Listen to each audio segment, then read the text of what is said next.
Hi, I'm Cynthia Howard, founder of Claremont Citizens for Lower Taxes.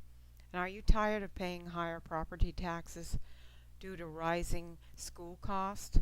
And if you are, please come out and support Warrant Article 11, which appears on the March 12th ballot for the Claremont School District Tax Cap. The tax cap is per New Hampshire RSA 325C, which allows cities, towns, school districts, and villages to adopt local spending and tax caps. It was enacted by the New Hampshire legislature in 2011 and signed by former Governor Lynch. I have a copy of this RSA, which you can access at www.gencourt.state.newhampshire.us/RSA, and the RSA is 325C, and this will give you more detailed information on it. Now, this article was placed on the March ballot because of the initiation of 76 Claremont petitioners who signed a special warrant article petition. Now, 50% of our overall Claremont tax bill is a result of the local education taxes, which continue to rise each and every year. And 75% of the school budget is designated for salaries and benefits, which continue to rise beyond our control. It is up to the school board to have the political willpower to say no to more increases, but because they do not, we have to take it in our authority and use our power to stop these increases, and the tax cap will give us this opportunity and this choice. I have a pie graph which shows these increases and how it looks in the overall picture. As you can see here, this is the benefits, it's a small portion, and this is the salaries. So the benefits are here, and salaries are over on the other side, on the opposite side, on the right here. So this is salaries, and these are benefits. And that makes up 3/4 of your overall school budget, which is a great portion. Now, the spending cap will limit spending increases if it's enacted for next year, so that the school budget will not grow beyond this year's level. It will only cap appropriations spending. It will not cap revenue, and it will not cap assessments, and it will not cap any other entity, just spending. And it will give us, the taxpayers, more control of spending. Now, there is an override provision. So if we have a loss of revenue, or if there is an emergency, we can override the spending. So it will not handicap us in that aspect. It will allow us more transparency because we will know specifically where the money is going, rather than being stuck into the main budget where we have to sift through paperwork and find it, and sometimes that can be difficult to do. And it will also create more choices because we can vote on special warrant articles to know specifically where the spending is going. And we can also still reduce the budget as we can now. So the options that are available now will still be available, and yet we'll have greater transparency because we'll know where the money is going. So overall, it allows us more freedom as taxpayers. And isn't that what we want in a republic? More choices, more freedom. Now, if you access the website www.revenue.newhampshire.gov, you will find a listing of property tax rates throughout the whole state of New Hampshire in various cities and towns.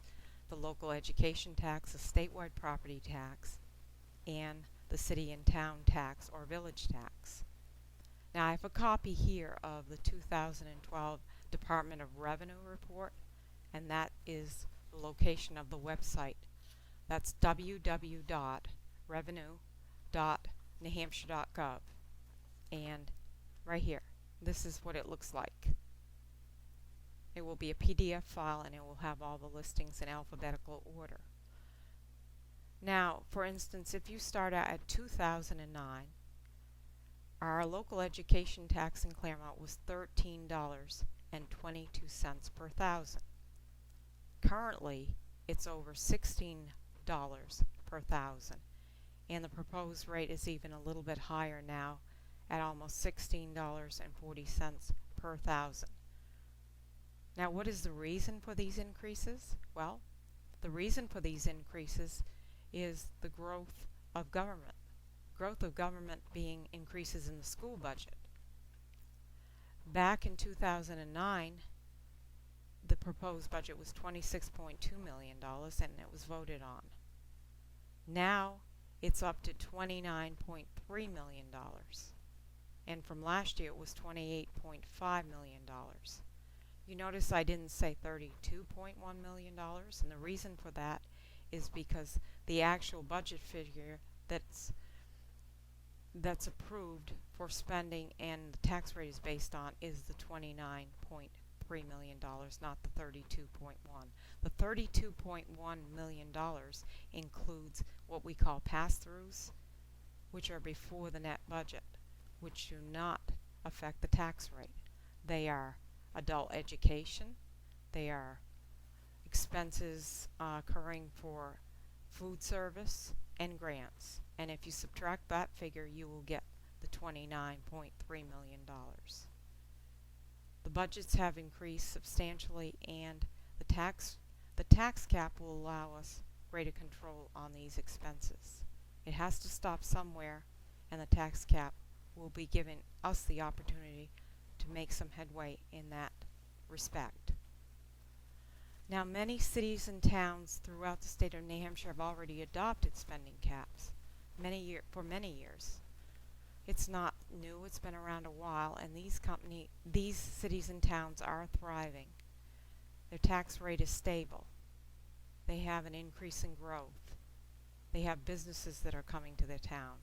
And that, of course, is Nashua, Manchester, Dover, Derry, Laconia, Franklin, and now Rochester. And Newfound has just adopted a local school district tax. So, doesn't Claremont want to grow? Doesn't Claremont want people to stay in their homes? And if they do, then the tax cap is the answer for them.